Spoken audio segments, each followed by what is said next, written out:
بەناوی خوای گەورە سڵاوتان لێبێت بەڕێزان ساڵانە لەگەڵ هاتنی بۆ نانەتەوەی و ئاینیەکان ژمارەیەکی زۆر گەشتیار ڕوو لە هەرێمی کوردستان دەکەن ئەم ساڵیش لە سەری ساڵی نوێی کوردیا ژمارەیەکی زۆر گەشتیار لە وڵاتانی دەوروبەر و ناوڕاست و باشووری عێراق ڕوویان لە هەرێمی کوردستان کردووە بە میواندارێک لە بەڕێزان دکتۆر خالید حەیدەر مامۆستای زانکۆ لە ستۆدیۆی سەرەکی هەروها لە هەولێرەوە نادر ڕۆستی تەبێژی دەستەی گەشت و گوزار هەرێم باز لە دۆخی گەشتیاری لە هەرێمی کوردستان دەکەین سەرەتا راپۆرتێک دەبینین دواتر لەگەڵ میوانەکانمان درێژە بەم پرسە دەدەین ساڵانە لەگەڵ هاتنی بۆ نانەتەوەی و ئاینیەکاندا ژمارەی زۆر گەشتیار ڕوو لە ناوچە گەشتیاریەکانی هەرێمی کوردستان دەکەن ئەم ساڵیش لەگەڵ هاتنی وەرزی بەهار ژمارەی زۆر لە گەشتیار لە وڵاتانی دەوروبەر و ناوەڕاست و باشووری عێراق ڕوویان لە هەرێمی کوردستان کردووە کەرتی گەشتیاری یەکێکە لەو کەرتە ئابووریەی بەشێکی زۆر لە وڵاتانی جیهان وەک سەرچاوەی داهاتی نەتەوەی پشتی پێدەبەستن حکوومەتی هەرێمی کوردستانیش لە ماوەی ڕابردوودا گرنگی زۆری بەو کەرتە نەداوە لە بەرامبەردا زیاتر گرنگی بە کەرتی نەوت و غاز داوە کەرتی گەشتیاری لە سەراسی جیهان ڕۆژ دوای ڕۆژ گرنگی پێدەدرێت بە پێی ئاماری ڕێکخراوی گەشتیاری جیهانی تاوەکو ساڵی 2020 ساڵانە ملیارێک و 600,000 کەس لە جیهاندا گەشت دەکەن هەندێک لە وڵاتانی دەوروبەری عێراقیش بەشێک لە بودجەی ساڵانەیان لە ڕێی کەرتی گەشتیاریەوە دابین دەکەن لەوانە تورکیا ساڵانە لە 8 داهات و لوبنان لە 12 داهات و ئەردەن لە 115 داهاتی ساڵانە لە ڕێەو کەرتەوە دابین دەکات هەرێمی کوردستانیش بەهۆی لەباری کەشوهەواکەی و بوونی دەیان ناوچەی گەشتیاری سەرنجڕاکێش لەبارە بۆ گەشەپێدان بەو کەرتە ئێستا هەرێمی کوردستان خاوەنی سەدان ناوچەی گەشتیاریە بەڵام ناوچە گەشتیاریەکان وەک پێویست خزمەتگوزاری ڕێگاوبان و ئاوەڕۆ و کارەبا و چێشخانە و هۆتێلیان نییە لە 3 ساڵی ڕابردووشدا شەڕی داعش و قەیرانی دارایی زەبری کوشندەی لە کەرتی گەشتیاری هەرێمی کوردستان داوە بەڵام کۆتایی هاتنی داعش کاریگەری باش لەسەر کەرتی گەشتیاری هەرێمی کوردستان دروست دەکات بە بڕوای شارەزانی ئابووری حکوومەتی هەرێمی کوردستان ئەگەر پلانی استراتیژی هەبێت دەتوانێت کشتتوکاڵ و گەشت و گوزار وەک سەرچاوێکی سەرەکی داهات بەکار بهێنێت و کاریگەری قەیرانی دارایش لەو ڕوانگەیەوە کەم بکاتەوە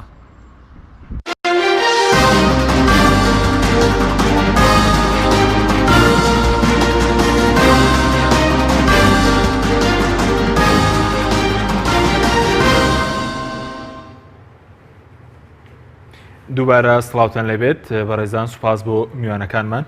کاکتۆر بەخێر بێنگە سەرەتا لە بەڕێستانەوە دەست پێ بکەین سەرەتا لە بایەخی گەشت و گوزار دەست پێ بکەین لە زانستی ئابووریدا گەشت و گوزار چه بایەخیشیە بەڕێز زۆر سپاسەکەم بە ناوی خۆی بەخشندەی مێرەبان خۆی وەکو لە راپۆرتەکەش ئاماژە پێکراوە ڕاستی خۆی کەرتی گەشتیاری کرد وەکوەوەی کە پێوترێ بەگشتی نەوتێکی بەردەوامە سفەتی بەردەوامی دراوە بە ئەم نەوتە ئەنی پێوترێ نەوتی بەردەوام نەوتێکی بەردەوام بۆ لەبەر ئەوەی سفەت یەکەم بۆ وڵاتێک وەکو عێراق کە وڵاتێکی نەوتیە و وڵاتەکانی تریش کە نەوتیان هەیە ئەم کاڵایە کە ئەفرۆشرێت سفەتی بەردەوامی نییە بۆ ماوەیەکی تر بۆ چێت بۆ 50 ساڵی تر ئەوە کە ئەخەمڵێنڕێت لەلایەنی با بڵین پسپۆران لە بوارەکەەوە لە نەوت نامێنێ بە نمونە ئەمە پێشبینی و ئاکرێت و لە کامان کاتش پێشبینی ئەکرێگەر یەک بەرمی نەوت بمێن دوو بەرمی نەوت بمێنە یەکێکیان هی عێراقا ئەمە هەمووی پێشبینیە بۆ داهاتوو لەبەرەوە یەدەگی نەوتی عێراق بەردەوامە من مەبەستم چ لێرمە بەسم ئەوەیە ئەم شمەکە گرنگە کە بریتە لە نەوت و ئێستا وەکو جنابتان باش ئەزانە شمەکێکی استراتیژیە سفەتی بەردەوام بوونی نییە دائیمی نییە بەڵام لەبەرەوەی گەشتیاری و گەشت و گوزار بابەتێکە تایبەتمەندە پێوەستە بە دیمەن و سروشت و ژینگەی سروشتی وڵاتەکە هەرێمی کوردستان و عێراق بۆیە سفەتی بەردەوامی هەیە ئەگەر ئینسان مرۆڤ دەست نەکە بە دەستێوەردان و بە شێوازێکی نەرێنی لە بابەتەکە ژینگەکە تێک نەدات ئەو سفەتی بەردەوامیەکەی دائیمیە بێ بۆیە سێرەکە جەنابەت لە زانستی ئابووری کە بە بەردەوامی باسی تەنمیە ئەکرێت پەرەپێدان ئەکرێت باسی پەرەپێدانێکی بەردەوام یاخود مستەدیمە ئەکرێت کە سفەتی بەردەوامی هەیە بۆیە ئەم سەروەت و سامانە سفەتێکی بەردەوامی هەیە کە تۆ جەنابەت هەموو ساڵێک ئەتوانی پەرەی پێ بدەیت و فراوانی بکەیتەوە یعنی هەرێمی کوردستان لە ساڵی 2007ەوە تا 2013 کە وەکو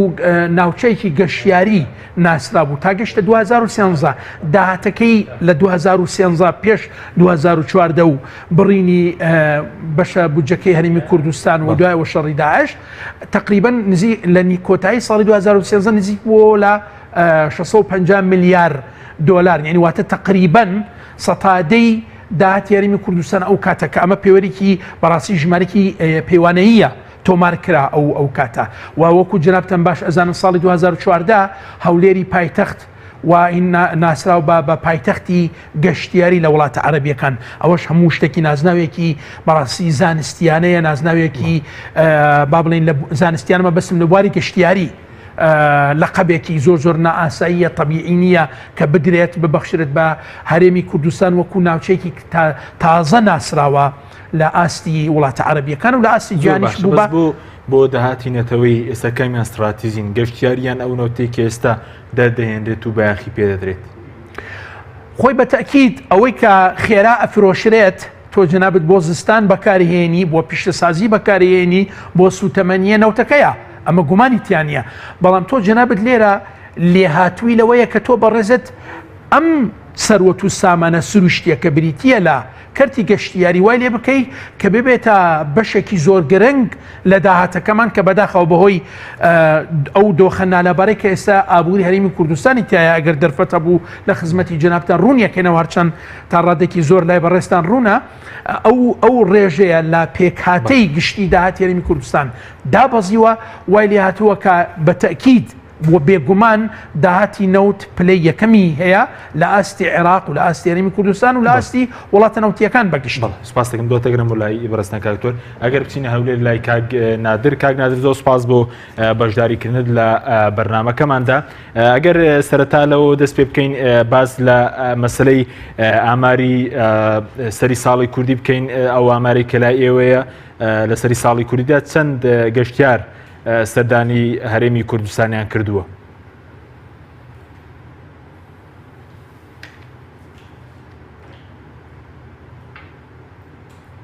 ئاماری گەشتیاری تا ئێستا ئامارێکی دروست لە بەردەستمان نییە، بەڵام ئاماژەکان پێمان دەڵێن کە ئەو گەشتیارانەی لە سەری ساڵی کوردی واتە لە جەژنی نەورۆز ڕویان لە هەرێمی کوردستان کردووە و لە دەرەوەی هەرێمی کوردستان هاتوونەتە هەرێمی کوردستان زیاترە لە ساڵی پار کە ساڵی پار 110,000 بوو، ئەم ساڵەکە زیاترە لەم ژمارەیە کەواتە بە ڕێژەیەکی بەرچاو دەتوانین بڵێن ژمارەکە بەرز بۆتەوە و ئامارەکەش لە ڕۆژانی داهاتوو ڕای دەگەێنین.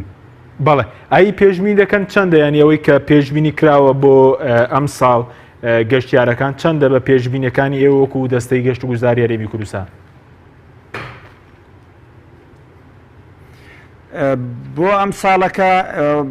پێشبینی ئەوەمان دەکرد کە بگات بە 150,000 گەشتیار، بەرام مەرج نییە ئەم ژمارە بەیان زیاتریان کەمترا، چونکە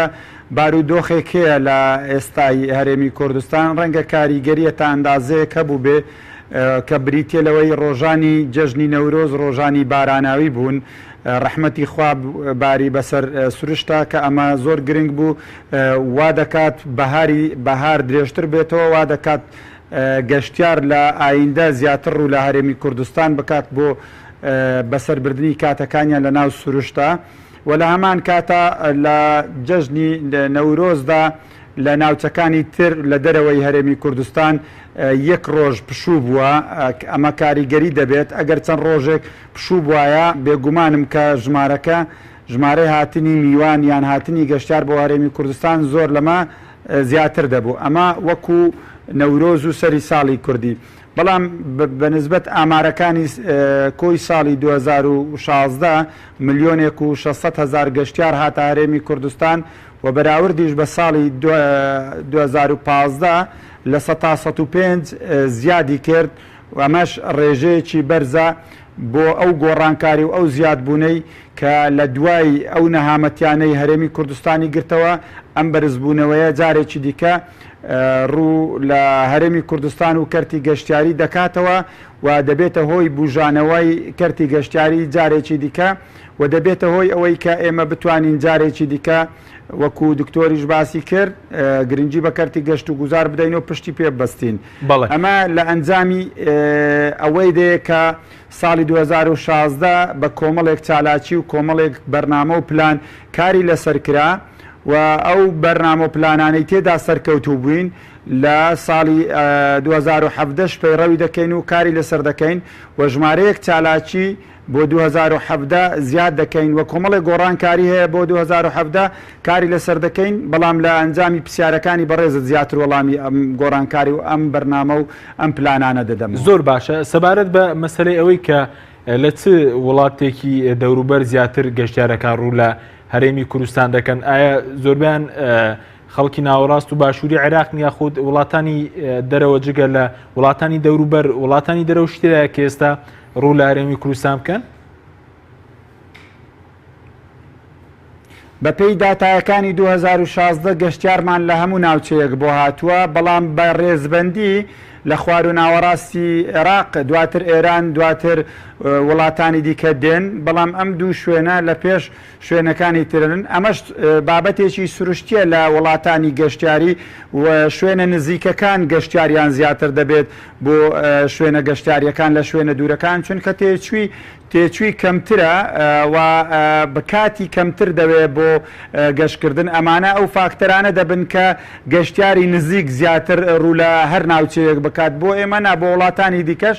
بە هەمان شێوەیە، بەڵام گەشتیاری ئەوروپی و گەشتیاری ئەمریکی و گەشتیاری وڵاتانی دیکەشمان هەبووە.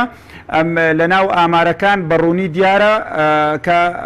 ئێمە ئەو ئامارانەی کە ئێستا لەبەردەستمانە و کارمان لەسەر کردووە و دامانە بە بەشێکی ڕاگەاندن کارەکانیش. زۆر باشە. سەبارەت بە جۆری ئەو گەشتیارانەی کە ڕوو لە هەرێمی کوردستان دەکەن چ جۆرێکن زۆر بەیان وە سەبارەت بە نەورۆزی ژیانی ئەوەی کە ئێستا جۆراوخۆدا خەڵک دەچێتە دەرەوە پێی دەوترێت گەشتیار؟ پێم خۆش بووم پرسیارت کرد سەبارەت بە سەیران و گەشتیاری. دوو بابەتی زۆر لێک جیاوازن. سەیران بابەتێکە هاوڵاتیانی ئێمە ڕوو لە دەشت و دەردەکەن و ڕوو لە شوێنێک دەکەن کە خزمەتگوزاری بۆ دابین نەکراوە و ناشکرێ خزمەتگوزاری بۆ هەموو شوێنەکان دابین بکرێت، تەنیا بۆ هەندێک ناوچەی دیاریکراو بۆ ئەم سەیرانگانە دابین کراوە. سەیران بۆ هاوڵاتیانە بە ماوەی 24 کاتژمێر تێناپەڕێنی، تەنیا چەند کاتژمێرێکە هاوڵاتی ڕوو لە دەشت و دەردەکات و دەگەڕێتەوە ئەو شوێنەی ڕووی تێدەکات، هیچ داهاتی بۆ نابات و جگەلەوەی کە داهاتی بۆ نابات نە سوود بە خاوەنی زەوی و بە خاوەنی شوێنەکان و بە ناوچەکە دەگەێنێت و نەسوود بە هیچ کەرتێکی تایبەت لەوەی دەگەین و نەسوود بە حکوومەتیش دەگەێنێت، تەنیا کۆمەڵێک خەرجی دەکات لە بازاڕا بۆ ئەوەی ئەم ڕۆژە بەخۆشی باتە سەر و جگەلەوە زیانێکی زۆریش بە سروشت و بە ژینگە دەگەێنێ. هەروەکو لە زۆر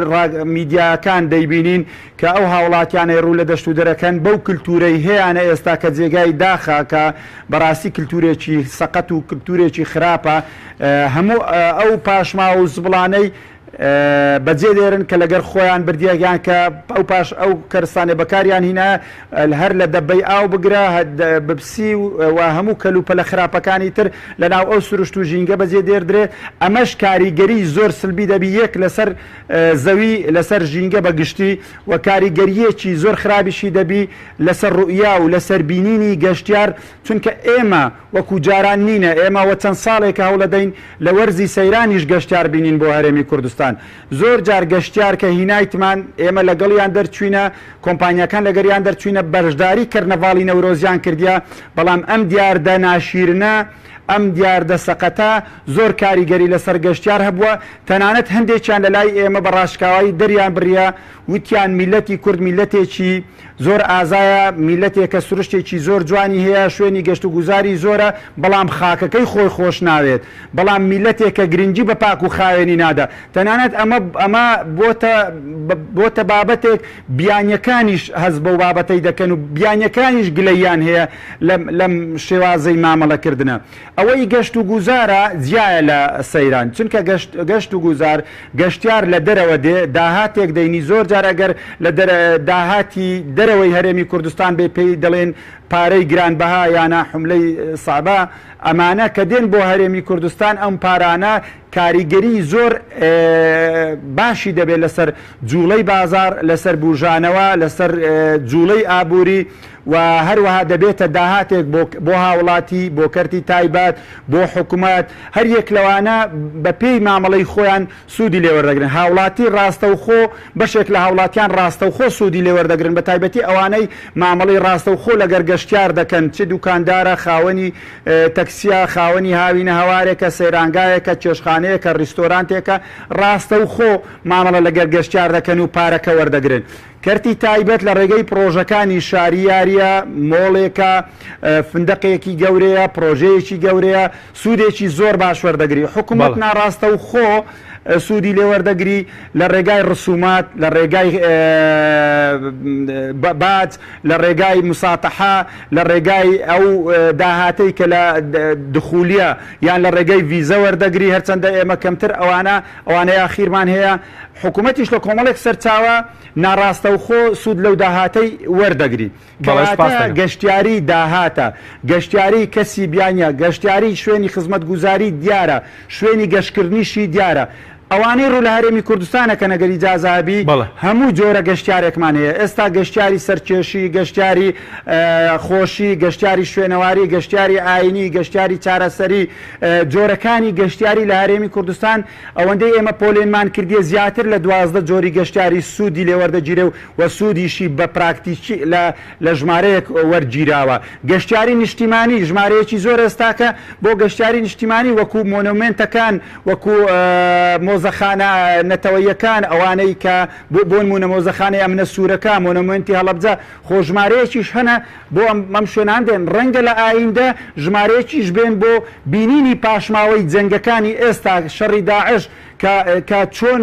هاتووە ویستویەتی چی بکاتێ هەموو ئەو بابەتان ئەمەش سوودی لێوەردەگیرێ کەواتە لایەنی کەلتوری زۆر گرنگە کە ئەوروپیەکان دائیمەن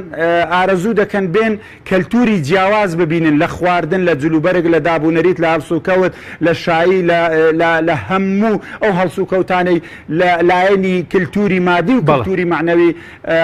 گەشتیارە بیانیەکان زۆر گرنگی بەڵێ سپاس دەکەم دواتەگەرم بۆ لای بەرزتن کاکتۆر سەبارەت بە ژینگەی کوردستان پێ دوایە لەگەڵەوەی کە ژینگەی کوردستان ژینگەیەکی لەبارە بۆ کەرتی گەشتیاری وەک پێویست بەیاخی پێدراوە لە کوردستان بەڵێ خۆی بە تەکید وەکو تەمان وەکو لەم داوام بۆ پرسیارەکەی بەڕێز سەرنامە ئاماژەکردن بە قسەی بەڕێز مامۆستا ئەوەی کە ئێمە زیاتر لە 12 جۆری گەشتیاریمان هەیە ئەمە وای هەنگی جۆری گەشت با بڵێن گەشت و گوزارمان هەیە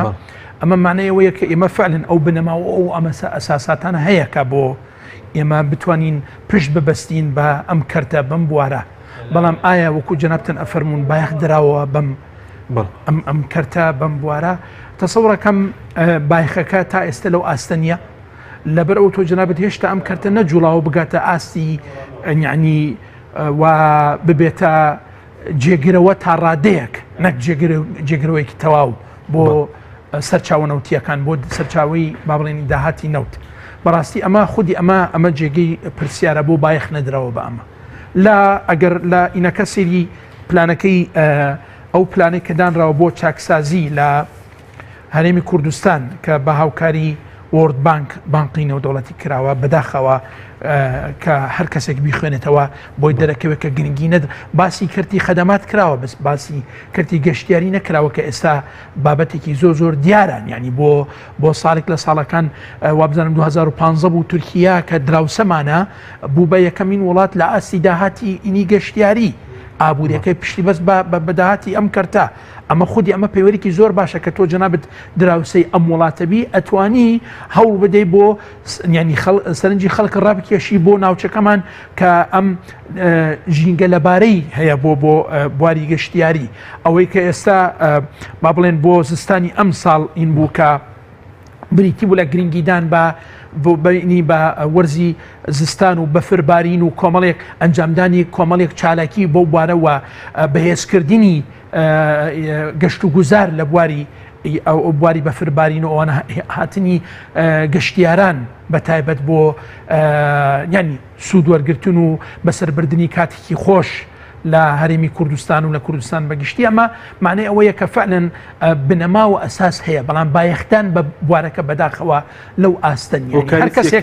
ئۆستازگیانەگەر ببووری جەنابەت ینی هەر بە ئاسایی تۆ جەنابەت لە کەرکووکەوە ئەگەر بی بۆ سلێمانی ینی ئەگەر وا دابنێن ئێستا تا ئەم دقەیە کە کەرکووک ناتوت سەر هەرێمی کوردستان با ئێستا باسی ئەم دقەیە کە ئێستا هەرێمی کوردستان بریتە لە با بڵێن ئینی سلێمانی کە دیتە ناو تۆ جەنابەت نبینی پێشوازی لە گەشتیار بکرێت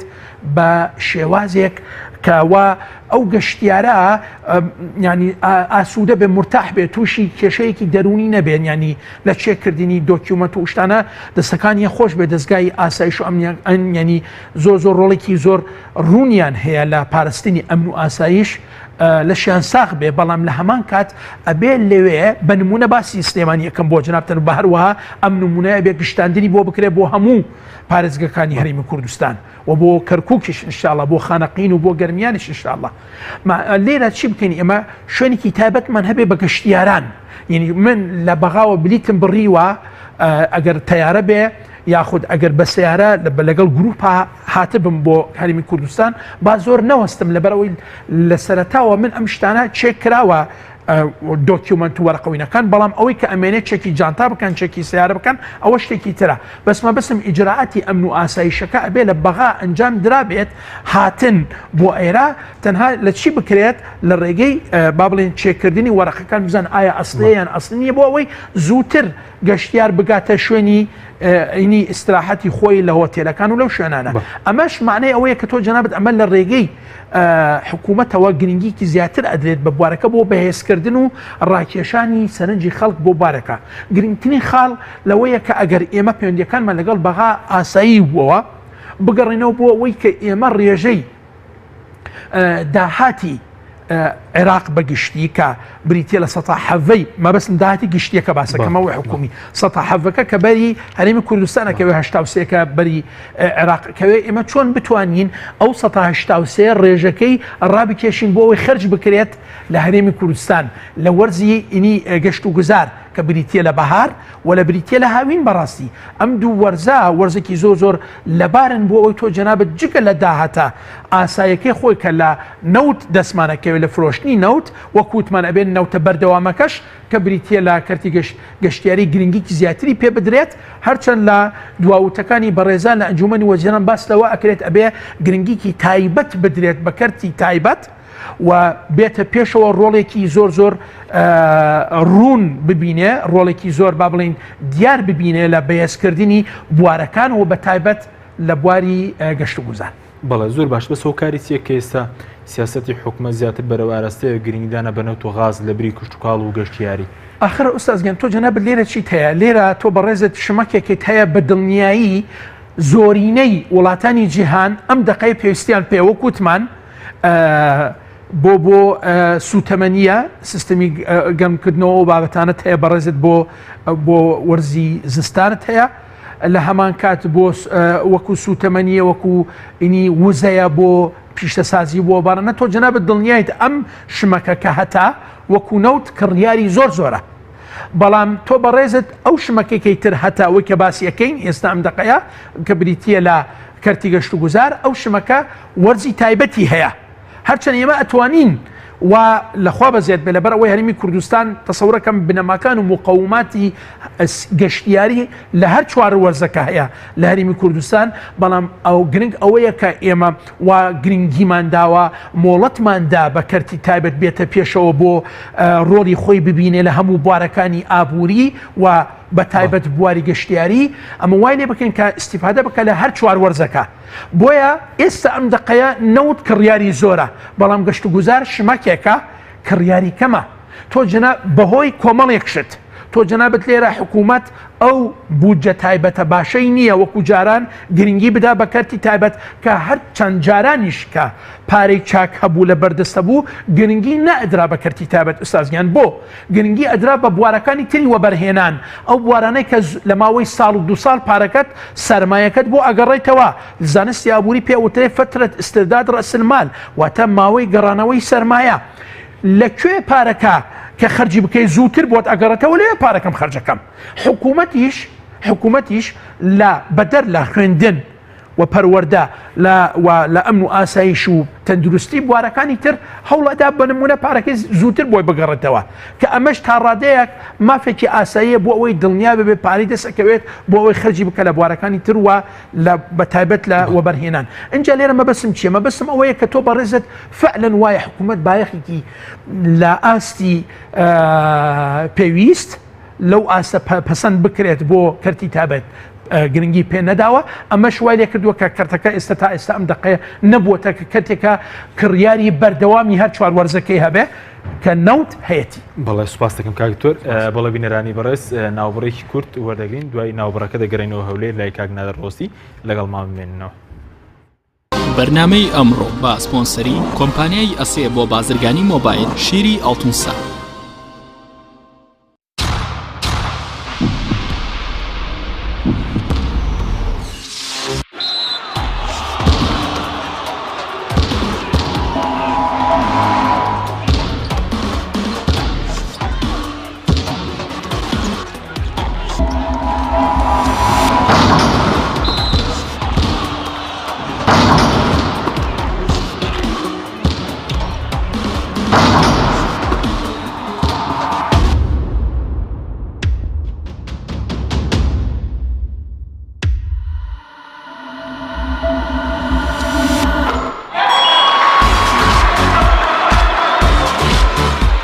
سەرکەوتنە گەورەیە تەنها شیری وشکی ئەڵتونسای تەمێکی ڕاستەقینە و 100% سروشتی نۆشی کە و هەمیشە بە بەهێزی بمێنەرەوە. ئەسێ ئەمڕۆ جیاوازتر دەردەکەوێت. ئەسێ ڕنگ و هێز و توانایەکی نوێ پێشکەش دەکات. زیرەکێکی ڕاستەقینە و متمانە پێکراوە. ئەسێ Q6 نوێترین مۆبایلی زیرەکە و کردنەوەی لەلایەن پەنجەمۆری خاوەنەوە کار دەکات. ڕامی 3 گیگابایتەوە، میمۆری 32 گیگابایتەوە، کامێرای سەرەکی 13 مێگاپیکسلە و کامێرای پێشەوەی 8 مێگاپیکسلە. ئەسێ یەکەمین مۆبایلی مارکەی کوردی 4G LTE. تۆپ ئارت تاکە بریکاری تۆڕی میدیایی کۆمەڵ بۆ دروستکردن و بڵاوکردنەوەی ڕیکلام. تۆپ ئارت.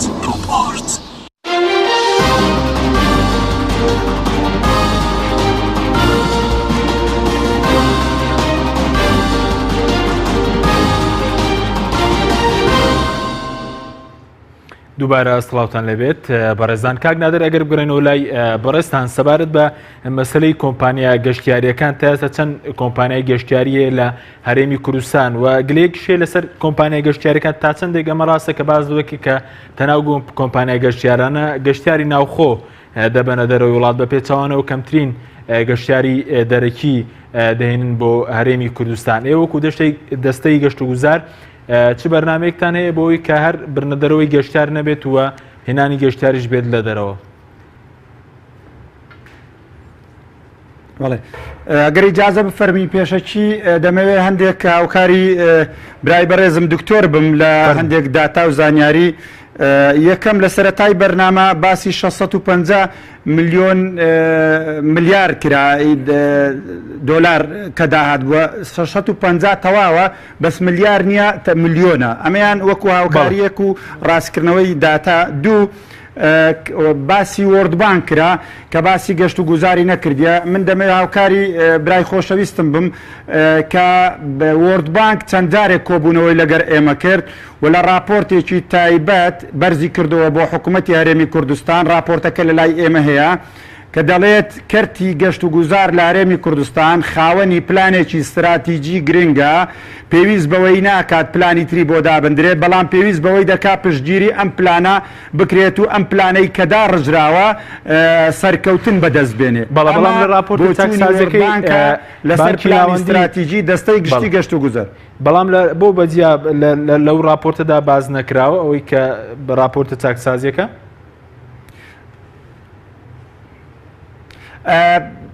بە ئاماژ وەکو دکتۆر باسی کرد ئاماژەیەکی کەمی پێدرایە، تەنیا ئاماژەی ئەوەیە کە پشتگیری لە پلانی استراتیژی گەشت و گوزاری هەرێمی کوردستان بکرێت. ئێمە خاوەنی پلانێکین بە 5 زمانە دەتەوەر لە خۆ دەگرێت ئەتا ساڵی 2025 ئەم پلانە ڕوئیامان بریتە لەوەی کە بتوانین هەرێمی کوردستان بکەین بە ناوچەیەکی گەشتیاری جیهانی و ئامانجمان بریتە لەوەی کە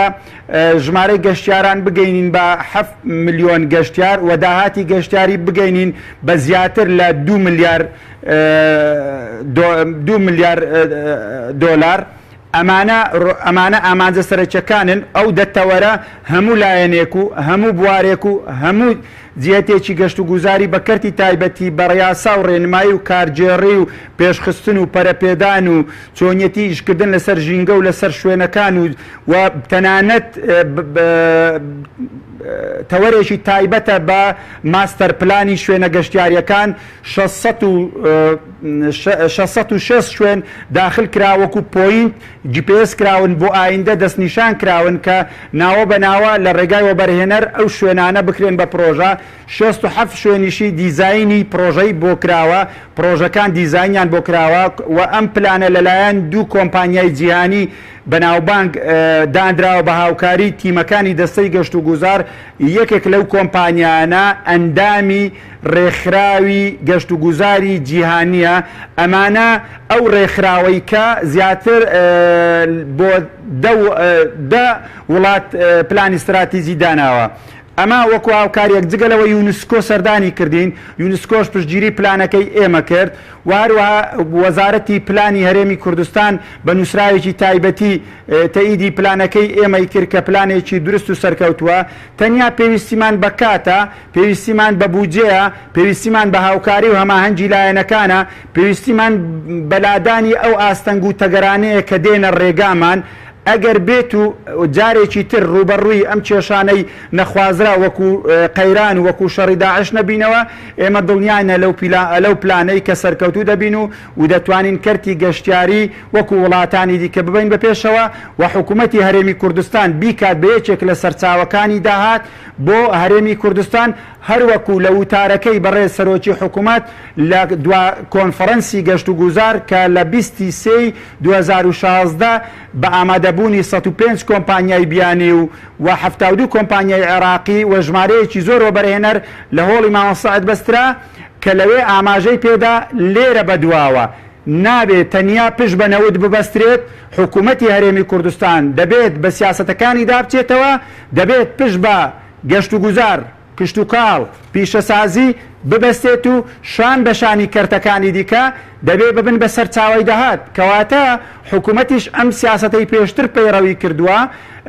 ئێستاکە پێداچوونەوەی بۆ دەکات بە تایبەتی دوای ئەم چاکسازی و ئەم قەیرانانەی ڕووی لە هەرێمی کوردستان کرد هەموو لایەک درچان بەوەی کرد کە تەنیا نەوت نابێتە سەرچاوە تەنیا نەوت نابێتە داهات پشتی پێ بەسترێت بۆ وەکو دکتۆریش ئاماژەی پێدا بەڵێ گەشت و گوزار سەرچاوەیەکی گرنگی داهاتە من لە 2008 کتێبێکم هەر بەو ناوەی نووسی گەشت و گوزار نەوتی ئایندەی کوردستانە لە 2008 ئەوە عنوانی کتێبێکی منە کە 250 لاپەڕە لەسەر گەشت و گوزار لە خۆ دەگرێت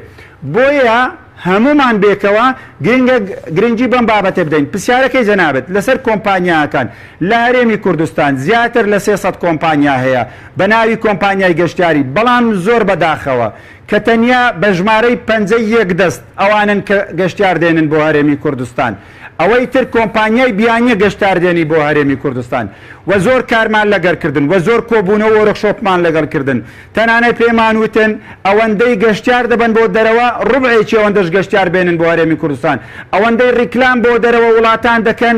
ڕوبعێکیەوەش ڕیکلامی کوردستان ببن لە وڵاتان بکەن هەتا گەشتیار بێ بۆ هەرێمی کوردستان ولا ناچار بووین لە دوجار ناچار بووین ڕسوماتی سەر کۆمپانیا گەشتیاریەکانی هەرێمی کوردستان ئەوانەی گەشتیار دەبن بۆ دەرەوە 4 ملیۆن دابنین بەڵام ئەوانەی گەشتیار دەینن بۆ هەرێمی کوردستان تەنیا 75,000یان لێوەربگیرێ ئەمە وەکو هاندانێک وەکو پشتگیریەک بۆ ئەوانەی گەشتیار دەینن بۆ هەرێمی کوردستان هەر لە ماوەی ڕابردوو کەسێکمان خەڵات کرد کە گروپی گەشتیاری ناوە بە ناوی بۆ هەرێمی کوردستان دەینی تا ئێستا چل گروپی گەشتیاری هێناوە تەنیا کەسێکە و هیچ کۆمپانیای نییە لە ڕێگە خۆی فێری زمانی ئینگلیزی کردیا و لە چەند جار لە میدیاکان باسکەم و لە پێش میدیاکان خەڵاتمان کرد بۆ ئەوەی خەڵاتمان کرد هانی بدەین گەنجان هان بدەین کار لەسەر هێنانی گەشتیار بکەن بۆ هەرێمی کوردستان چونکە هینانی گەشتیار واتە هێنانی پارە بۆ هەرێمی کوردستان بۆیە ئێمە جارێکی دیکە ڕوویدەممان لە کۆمپانیاکان دەکەین داواتان لێ دەکەین گەشتیار بێنن بۆ هەرێمی کوردستان بەڵام ئەمە لەبیر نەکەین هەندێک لە کۆمپانیاکان هەوڵ دەدەن بەڵام کێشەی ڤیزەیان هەیە بە ئاسانی ناتوانن ڤیزە وەربگرن کێشەی تاخیربوونیان هەیە ئەوانیش کۆمەڵێک کێشە و گرفتیان هەیە بۆیە هیوادارم لایەنی پەیوەندیدار کار ئاسانی بۆ کۆمپانیاکانیش بکات بۆ ئەوەی گەشتیار بتوانن بینین بۆ هەرێمی کوردستان زۆر باشە بیرمان نەچی دووبارەی دەکەمەوە هەندێک لە کۆمپانیاکان هەوڵی جددی دەدەن بەڵام کێشیان هەیە بەڵە زۆر باشە بەس سەبارەت بەوەی کە ئێستا کامیان زیاترە و داهاتەی کە ئێوە وەکو دەستەی گەشت و گوزار بە حکوومەت هێرێم ساڵانە بە دیاری کرایی بە مەزندەیی بۆ نمونە چەند داهاتی دەست دەکەوێت وە لە بەرامبەردا گەشتیاری کورد بۆ دەرەوە چەند پارە دەباتە دەرەوە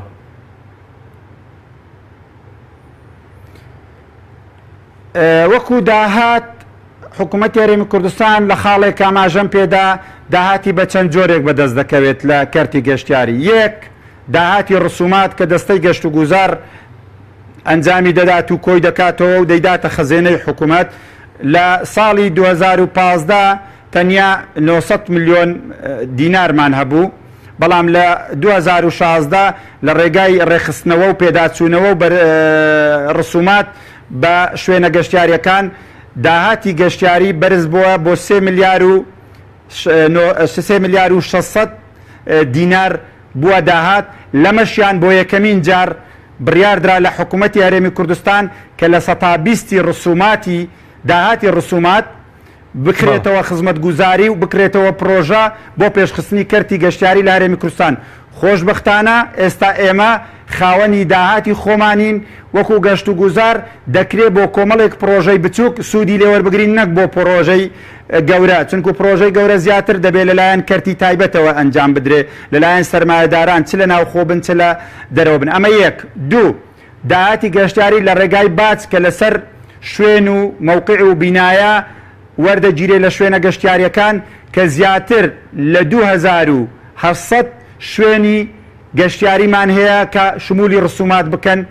دەکرێت ئەمانەش ئەم ببوورە شمولی باج بکەن ئەمانە لە ڕێگای بەڕێوەبەرایەتی باج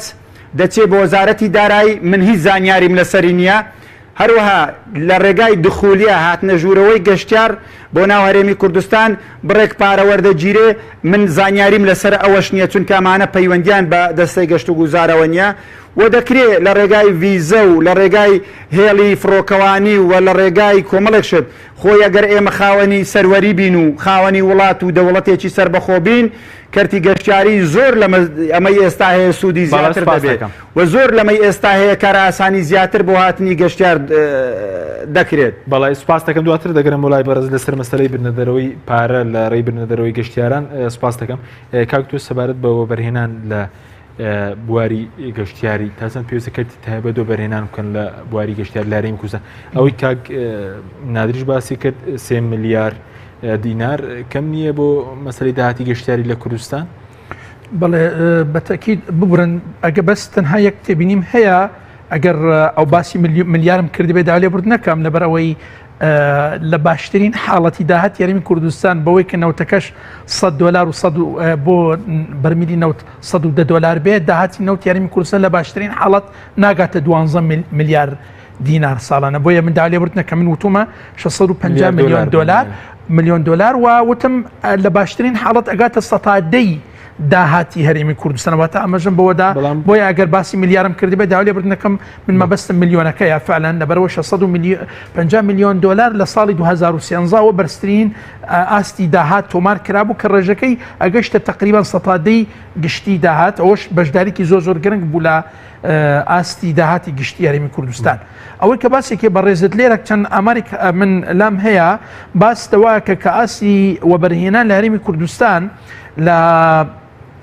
ساڵی 2015 لە 130 دابەزیوە بە بەراوردکردن بە 5 ساڵی پێش ئەوە ئەمەش بەتەکی دەگەڕێتەوە بۆەوەی هۆکارەکان زۆر دیارنەوەی کە شەڕی داعش بووە ئەوەی کە حکوومەتی باغا دەسی کرد بە بڕینی هین بودجەی هەرمی کوردستان لە مەشوالی هات کە چینی ناوەند نەما کە چینی ناوەند گرنگترین کڕیار بوو بۆ لە بازاری گەشت و گوزار مۆزەفەکان فەرمانبەرەکان بەهۆی داهاتێکی گونجاویان هەبوو چینی ناوەڕاست دروست بۆ دوای 2023 جارێکی تر و چینی ناوەند ئەو بڕەپارێکە کۆی ئەکردەوە لە ماوەی 6-7 مانگەکەی کە دەرس ئەو تاوە یاخود 8 مانگەکە بۆ نمونە ڕۆژ سەرخەرجی ئەکرد لە ناوچەکانی تری هەرمی کوردستان لە سەردانەکانی ئەو بابەتانە ئێستا ئەو چینە نەماوە ئەمە بوو بە هۆکارێکی زۆر گرنگ بۆ ئەوەی کە فرۆشیار لە کەرتی گەشت و گوزار کە بریتە لەوە بەرهێن کە سێرەکە کڕیارەکەی نەما ئیتر وەبەرهێنان کەمە بێتەوە ئەمە هاوکێشێکی سروشتیە کە فرۆشیار بینی کڕیاری نەما ئەوی چیا کا بەتەکیید لێرە ئەبێت هۆی دابەزینی تێکڕای وەبەرهێنان ئەمە خاڵێکی تر ئەوەیە کە پێشتر ئێمە حکوومەتی یاریمی کوردستان وەکو هاوشێوە با بڵێن بۆ حکوومەتی عێراق ڕۆڵێکی گرنگی هەبوو لە ئابووری کە ڕێژەی 170 لە بەڕێوەبردننی بوارە ئابوووریەکان لای حکوومەت یاریمی کوردستان لای حکوومەتی بەغا بوو ئەم حکوومەتە کە وا ناوی بنێن بەڕێوەبەری ئابووری هەرێمی کوردستانە کە داهاتەکەی نەما ڕۆڵی دابەزی یاخود کەم بوو لاواز بوو لە هەرێمی کوردستان بۆیە بەڕێزان لە ئەنجومەنی وەزیران کە بڕیاریان داوە لەوەی کە کەرتی تابەت بێتە پێشەوە ئەمە لە ئەو پەڕی قەناعەت کە ئەبوایە پێشتریش ئەمەمان بکردایە ئەو پەڕی قەناعەت کە کەرتی تابەت ئەبێ بێتە پێشەوە ئەو ببێتە بەڕێوەبەری ئابووری باشترین نمونە جەنابەتی ساغمان هەیە لە کوردستان ئاخر ئەوەیە کێشەکە تۆ جەنابەت قۆڕق نەکرا ئاخر ئەوەیە تۆ بەڕێزت لێرە کێشەکەت ئەوەیە تۆ جەنابەت هاوڵاتی فەرمانبەر کە موچەی نەبێت پارەی نەبێ بۆ پارەکە خەرج بکات ئیتر کەرتی تابەت وەکو فرۆشیار وەکووە بەرهێن کە سێر بک کڕیاری نییە چیت بۆ دروست بکات چیت بۆ بەرەم بێنێ چیت بۆ پێشکەش بکە وە بە تایبەت لە بوارێک ئێستا ئەم دقەیە وەکو کڕیار زۆرینە با بڵێن ئەو کەسانەی کە بریتین لە فەرمانبەران ئەم کەرتە ئەم شمەکە بۆ ئەوان زۆر گرنگ نییە من لەکوێ وەکو ئینسان وەکو مرۆڤ بەراوردی دوو حاڵەت بکەم بواری خواردن ومانەوە لە ژیان و نەمرم لە برسا و بواری گەشت و گوزار و سەفەرکردن بۆ ئەملا ئەولا بە تەکید بڕیارە دەمەوەی کە من پارە ئەو پارەی کەمێکەم وەری ئەگرم بۆ بواری خواردەمەنی و ئەو بابەتەنە بێت کە ئینسان بمێنێ ئەواتە گرنگی کەمتر زۆر ئەدرێ بە بوارەکانی تر هەروەها لێرە ڕێژێکی ترم لایە هەر ئەمەیە بیخەمە ڕوو بۆ جەنابتان ئەڵێ لە مانگی سەرەتای ساڵی 2015 تا مانگی 4 خەرجیەکانی ئەو چینە ناوەندە کە بریتین لە فەرمانبەران پێکاتە زۆرەکەی چینی ناوەند فەرمانبەرە ئەڵێ نزیکە 115 لە خەرجیە گشتیەکان دابەزیوە معنەی ئەوەیە تۆ بەڕێزت لێرە والیەکە کە 115 لە فرۆشیاران لە بەرهەمهێنان بکشێنەوە کەم ببێتەوە ئەمە تەبان ئەگەر باسی گشتێکە بکەیت ئەگەر بێتە سەر بواری گەشت و گوزار کە وردە دوای کەمبوونی موچە و ئەو موچەیە کە ئەدرێت لە ماوەیەکی بۆ نمونە لە ماوەیەکی زیاتر لە مانگ ئەمە وای لێ کە گەشت و گوزار ببێتە بوارێکی جوانکاری یاخود کەمالی نەک زەروری بێ ئیترە بێتە شتێکی لاوەکی ثانەوی معناوەیە تۆ ئەمەش زەربەیەکی تر وەزەرێکی تری گەیاندە کەرتی گەشت و گوزار بەگشتی معنای ئەوەیە کە تۆ جەنابەت ئەم هەموو گۆڕاوانە کاریگەریان هەیە لە هاوکێشەی پێشکەوتنی کەرتی بواری گەشت و گوزار وەبەرهێنا لە گەشت و گوزار کەوالیەکە زەرەری و زیانێکی زۆری پێ بگەینێتەوە نەرێنی بێت کاتمەکەمەوە چۆن ئەو کەرتە بکرێتە یەکێک لەسەر چاوەکانی داهاتدارێنی کوردستان ئەوەی کە بەڕێز مامۆستادر باسی کرد خەڵاتکردنی گەنجان کۆمپانیەکان توێژینەوە من ئاگەم لەوەیە کە خەڵاتێکی تایبەت دانراوە بۆ ئەو کەسانەی کە توێژینەوەیەک ئەنجام بدەن ینی توێژینەوەیکی حەقیقی بێ گرنگ بێ بۆ هەرێمی کوردستان ئەوە شتێکی زۆر گرنگە کاین پێ بدرێت لە هەمان کات ئێمە ئەتوانین وا لێ بکەین کە کەرتی گەشتیاری ئەوانەی کە ئێستا لە مصر ئەگوزەرێ لە تورکیا هەیە لە ئێران هەیە و نرخی سەفەرکردن بۆ ئەوڵاتانە زۆر دابەزیوە یعنی تەنها جاران سەفەرکردن بۆ تورکیا بلیتی تەیارە 350 تقریبا 325 بۆ 650 دلار ڕۆشتن و گەڕانەوەی ئێستا وا ئۆفەر هاتۆ بۆ هەرێمی کوردستان مانەوە لە هۆتێلەکانی تورکیا و ڕۆشتن و گەڕانەوە هەمووی 520 دلارە معنی ئەوەیە بە تاکید بێگومان هاوڵاتی لە عێراق لە باشوور و لە ناوەڕاستی عێراق چی کامیان هەڵەبژێرێ ڕۆشتنی بۆ تورکیا ئەو 500 دلار یان 600 دلار یاخود ئەگەر لە مێشکی خۆی دانابێت با بڵێن دەگەڵاکە 1000 دلارەکە لەوێ خەرجی بکە نەکە لە هەرێمی کوردستان واتە ئێمە لێرە گرنگی بدەین بە دوو بابەت لەوەی کە زۆر گەشتیارمان محتەل نەبێت لە دەواازە سەرەکیەکان کە دێنە ناو هەرێمی کوردستان یەک دوو نرخی با بڵێن شوێنە گەشتیارەکانمان زۆر زۆر کەم بکەنەوە بۆ ببین بە شتێک سەرنجی گەشتیاران ڕابکێشێ بۆ لای خۆمان. سپاس دەکەم. کاک نادر کاتمان کەماوە سەبارەت بەوەی کە بەڕێز وتە 3 ملیار و 600 ملیۆن دینار داهاتی مەسەلەن ساڵ 2016 بووە ئەمە دەکاتە لە سەدا چەندی داهاتی هەرێمی کوردستان و دەکرێت چۆن گەشت و گوزار بکرێت یەکێک لەسەر چاوەکانی داهات. من نازانم داهاتەکانی تری هەرێمی کوردستان چەند بووە تاکووە و ڕێژە دیار بکرێت ئەمە یەک دووەم داهاتی ئەوە تەنیا داهاتی ڕسوماتە داهاتی کۆی گەشتیاری نییە لە هەرێمی کوردستانە دکتۆری بەڕێز زۆر جوان ئاماژەی پێدا ئەگەر ئێمە لە داهاتی گشتی هەرێمی کوردستان گەشت و گوزار بگەین 10 تا 12 کەواتە داهاتێکی زۆر ستاندەر و باشە چونکە لە ئاستی جیهانیش لە داهاتی جیهانیش گەشت و گوزاری جیهان بەو زەبەڵاحیەی خۆیەوە هەر لە 112 لە 111 بەشداری دەکات لە داهاتی جیهانە ئەمە زۆر گرنگە سەبارەت بەوەش کە ئێمە چۆن گەشت و گوزار پێش بخەین کە تەوەری سەرەکی بەرنامەکەتە ئێمە پلانی استراتیجیمان هەیە بەڵام هەموو ئەوانەی دکتۆریش ئاماژەی پێداشتی زۆر گرنگن بابەتی بازگە و پێشوازیکردن و میوانداری و چۆنیەتی و هاتن و نرخ و ئەمانە دەستی خۆشببی بابەتی زۆر گرنگن بەڕاستی دەبێ کارمان لەسەر کردووە بەڵام هەندێکیان بەدەست ئێمە نینە وەجگەلەوەی ئێمە خاوەنی کۆمەڵێک کێشە و گرفتین بە تایبەتی لە دروستکردنی پرۆژە کێشەی زەویمان هەیە بەردەوام لەسەر زەوی تووشی کێشە دەبین کێشەی کللتورمان هەیە هەموو کللتوری ئێمە هەموو جۆرێک و هەموو بابەت و چالاکێکی گەشتیاری قبول ناکە کۆمەڵێک کێشەی دیکەشمان هەیە بە هەوڵ و هیمەتی هەموو لایەک ئیشەڵا کاری لەسەر دەکەین ئەمانەش کەم بکرێنەوە و ئێمەدا ئەگەشت و گوزار بکەین بە یەکێک لە داهاتەکان بۆ هەرێمی کوردستان چونکە داهاتی گەشتیاری زۆر گرنگە لەبەر ئەوەی گرنگە هاوڵاتی ڕاستە و خۆ سوودی لێوەردەگری بەشی سەرەکی و بەشێکیش حکومەت سوودی لێوەردەگری. کاک نادر نیو خولەکی تر یەک پرسیار سەبارەت بە کاتمان نی خولەک ماوە سەبارەت بەوەی کە زیادەڕۆیی هەیە بۆ سەر ناوچە گەشتیارەکان لەلایەن خەڵکانی دەستڕۆشت و لە هەر شوێنێک زیادەڕۆیی هەبوو داوا لەو شوێنە دەکەین سکاڵای تایبەتی خۆی لە دادگا بکە یان سکاڵا بگەینیتە ئێمە تاکو بیدەینە لێژنەی چاکسازی بۆ ئەو شوێنانەی بگەڕێنەوە کە زیادەڕۆیان لەسەرکرا چونکە ئێستا ئەگەر پێشتریش نەبووبی ئێستا لێژنەیەکی چاکسازی هەیە زیادەڕۆیەکان چارەسەر دەکات ئەو ئەم گرفتە دەتوانین ئەگەر 100% نەبی خۆ لە 180 لە 190 چارەسەری سپاس دەکەم زۆر سپاس بۆ بەڕێز نادر ڕۆستی و تەبێژی دەستەی گەشت و گوزاری هەرێمی کوردستان کە لاولێر وەرگەڵ ماوی هەروە زۆر سپاس بۆ بەڕێز دکتۆر خالید حەیدەر مامۆستای زانکۆ کە لەستۆی سەرکی لەگەڵ مام و سپاس بۆ بینەرانی بەڕێز سپاس بۆ ئەو کارانم تا بەرنامەیەکی تر خواتان لەگەڵ